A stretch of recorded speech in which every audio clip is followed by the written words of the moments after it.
Hi, everyone. Welcome to another episode of the Skip Podcast, a podcast dedicated to helping you get forward in your tech career. Today's episode is a little different. It's actually the presentation that I gave last week at a terrific product management summit that Lenny put on.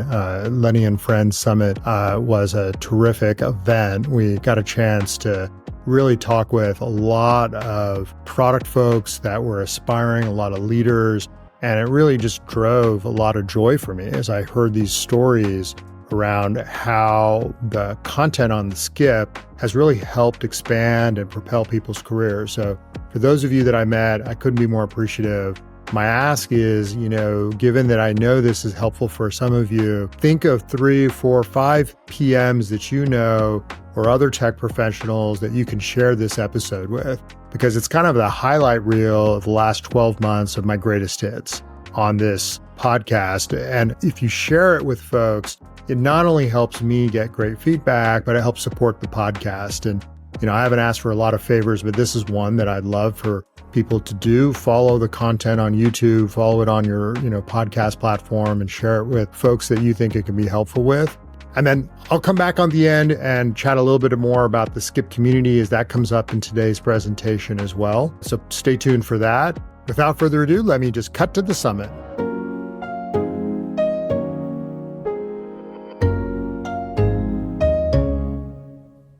Now, the next speaker is someone who gave me career advice during one of the most tumultuous times in my own career.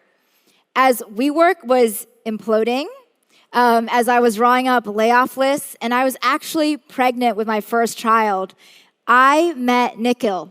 And to this day, I still remember the conversation that we had. And he's taken what he's done for me, and he's done it for so many other product leaders. He's mentored them, coached them, created a community, the Skip community, around supporting product leaders. And for that, I'm incredibly grateful. He just has the most insightful, real talk takes on career. And so I'm incredibly excited to bring the Bill Campbell of coaching product leaders to the stage, Nikhyl Singh.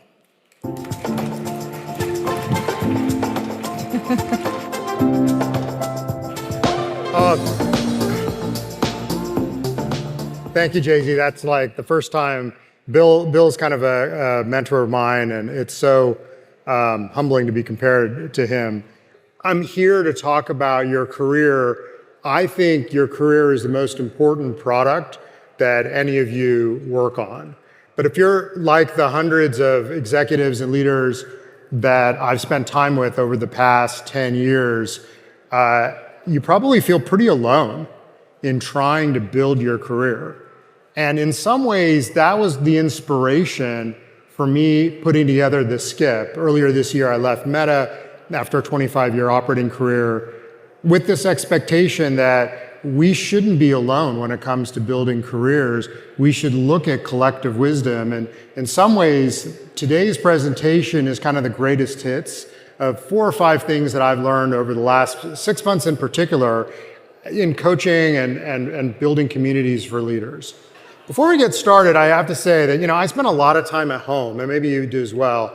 But because I don't have the same pace schedule as I did before, my 2 wonderful dogs sit next to me.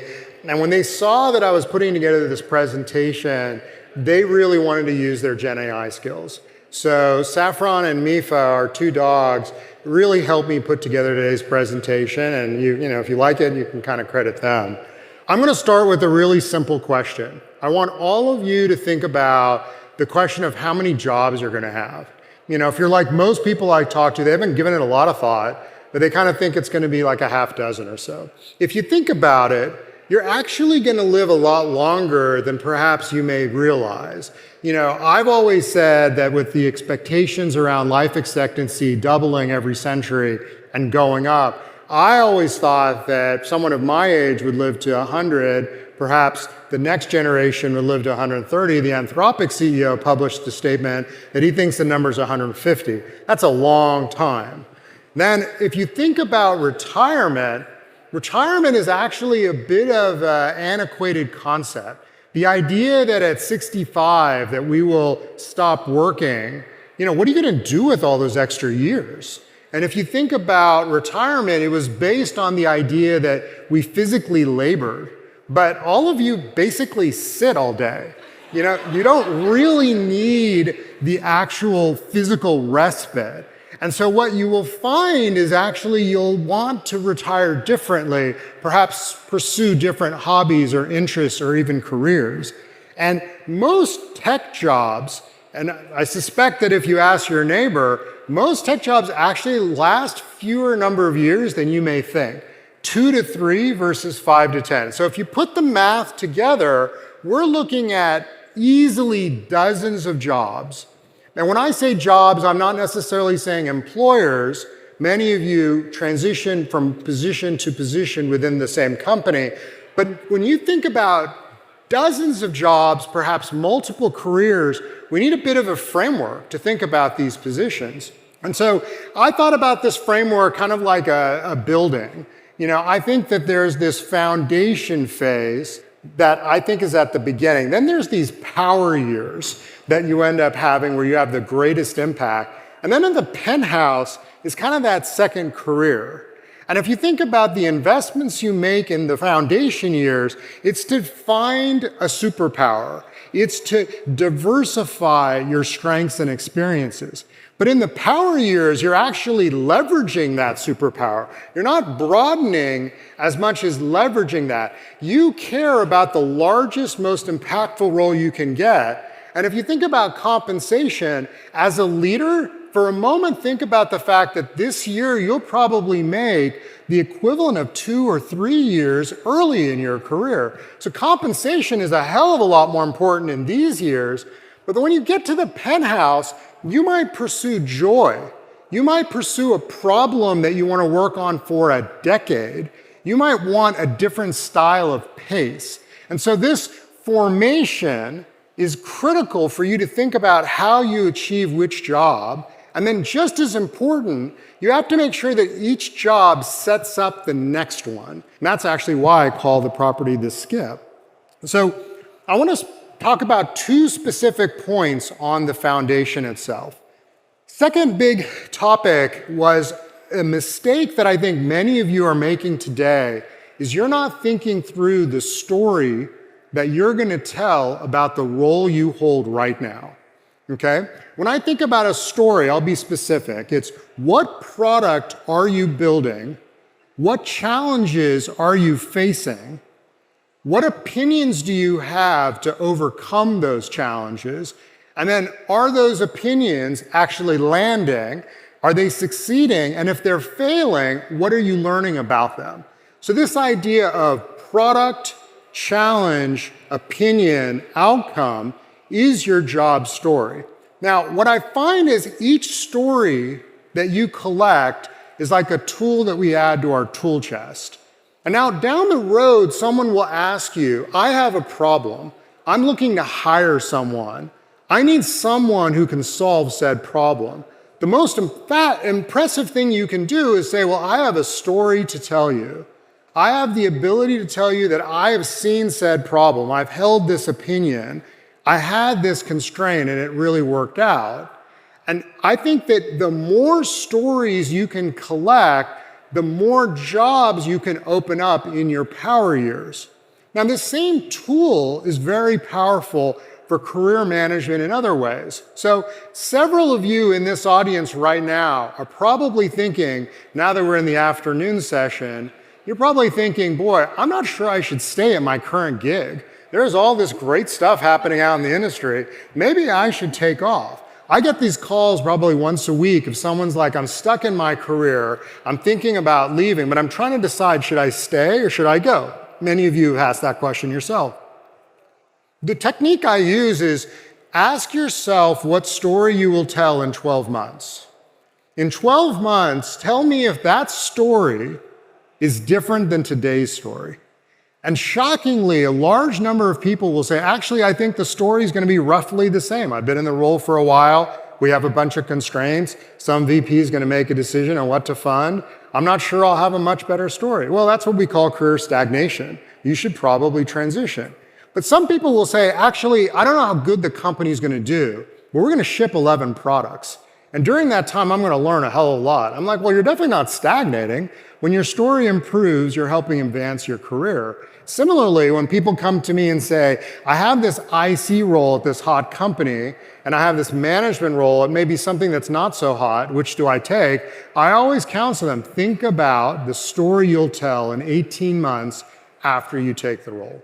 Now, the second thing I've thought about is, as I've talked to most of the executives, and even the folks that are on stage today, almost all of them will cite there is one bend the curve role I took. There's a peak role that happened to me that sort of changed the trajectory of my career. For me, it was I had founded 3 times, and when Google bought my last startup, I joined the Google Plus team, and I was associated with Hangouts, and I was associated with Photos. And the way I thought about my career up until that point and afterwards was vastly different. It was clearly the unlock for my career. So now the question is, for each of you, you need to find one of these peak roles. And so when you ask folks, well, how did you find it? The dissatisfying answer that most people will say is they'll say, it's kind of mostly luck. And I'm like, well, how helpful is that? And then they'll say, well, actually, when I looked into the data, almost all of it, luck is sort of always predicated on your professional brand. This professional brand is something that almost all of you know about, but you all really struggle to invest in it. Some of it's like hard to invest in, and some of it's just like, I don't even see my kids. I'm so busy with my one-on-ones or not making my workouts. You want me to start a podcast? Who has time to go to a conference? Actually, don't worry about that last one. But the point is that brand is what gets you luck.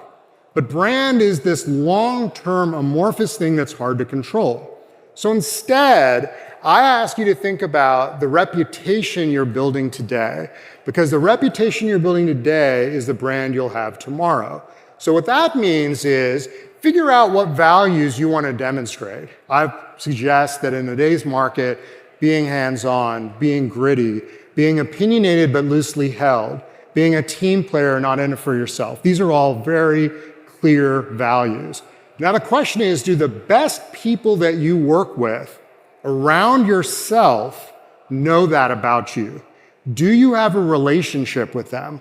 Can you find one 30-minute meeting once a week to go and connect with those people? Make sure they know what you do. Make sure they know what you stand for. Make sure they know your story.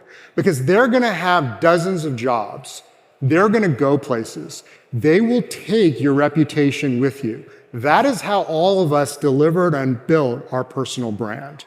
Okay, 2 big topics on leadership pitfalls that I want to hit on. Okay, so this is one of those personal stories. I think almost everyone at some point during the year uses the word burnout and product management in their own mind. For me, I have a superpower, which was I could bring a lot of force to work. I was highly opinionated, and I was willing to prioritize work above everything else in my life.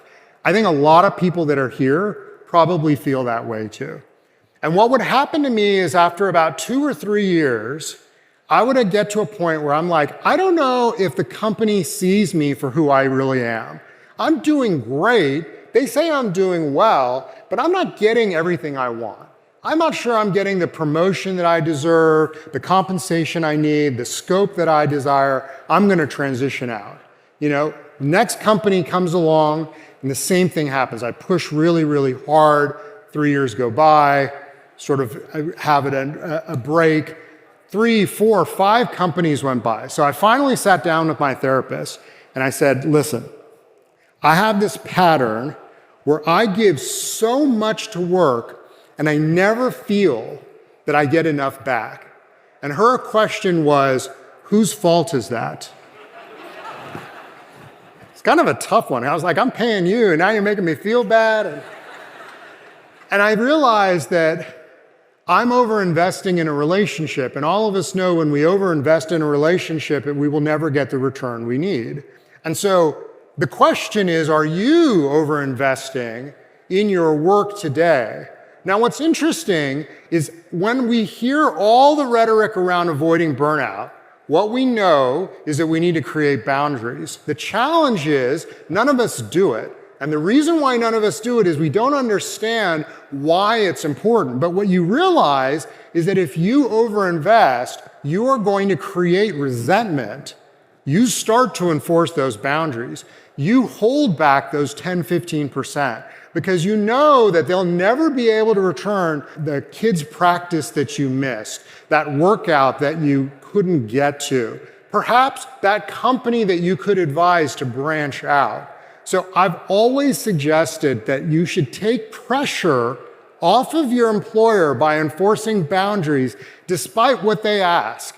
Because if you succeed, they will give you more stuff.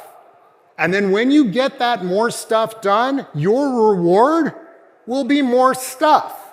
It keeps happening until you find the ability to put those boundaries and recognize that it will only create resentment when you leave if you don't do it today. This is an example of one of the talks that I've given around shadows and superpowers. The superpower here is your ability to create great force. The shadow is the resentment that creates, okay? There are lots of examples of this, where when you become senior, what you realize as a leader is you stop getting feedback. Nobody wants to give feedback to you because you're a leader at that point. Yet, what gets you to leadership isn't what takes you forward through leadership. And so when you get no feedback, but you need to change your strengths ever so slightly in order to succeed, you're in quite the pickle. Now, what I've asked these folks to do is I've asked them to look deeply at their strength areas and seek the shadows. You know, you might be a great storyteller, but you might struggle to get in the detail. You know, you're a straight shooter. You know, I got to where I am because I'm very opinionated, I'm very direct. I'm like, great, now you run a 400-person organization. Not everyone is at your level. 300 of those 400 people have never really met you. You're a straight shooter. They call you an asshole. That is a shadow of your strength. You need to recognize that what gets you here isn't what takes you there. You know, the idea of a process person not being opinionated and creative, this process of seeking these shadows under your superpowers is highly effective because what you realize is that since you're never going to get feedback, you need a place to seek feedback around. So go out, think about your superpowers, think about the opposite, go ask people, hey, because I'm great at process, do you know where I stand? The answer is probably no. And then you think through, wow, I know I need to create a little bounce. That adjustment expands your leadership. Okay, so as we wrap up, I want everyone to recognize that this career that you have, though it very lonely, and it gets more lonely as you become leader, will not always be this way. You are not alone. With folks like Lenny, with folks like Shreyas, folks like the properties of the Skip, we're all trying to find ways to connect all of you together. Find ways not only to help each other, but also make sure that you're connecting with as many other product leaders as you can. Because we're the only ones, in my opinion, that can help change our industry and catapult our careers forward. Now, to wrap up, I want you to divide those dozens of jobs and recognize that you'll probably be in your hundreds when you're still working. I don't know if that's actually true, but I wish and hope it will. Into these foundational roles, these high impact roles, and these roles that have this joyful giving associated with it. Make sure that you're thinking about the stories you're acquiring today. Make sure they're career additive. Make sure they're filled with great opinion and grit. That the reputation that you're making today is your brand tomorrow. Make sure you tell people about what you stand for and make sure they carry that signal going forward. That boundaries will only get enforced when you realize that your employer is incapable of returning essentially unconditional effort. And so that's what creates the mentality to hold back, and it gives you longer tenures. Find your superpower. It's essential to have those high impact years. But beware of the shadows that sit underneath it. And most importantly, continue to invest in each other. We're all in this together, and we're going to have a great product career going forward. Thank you very much. It's been a pleasure.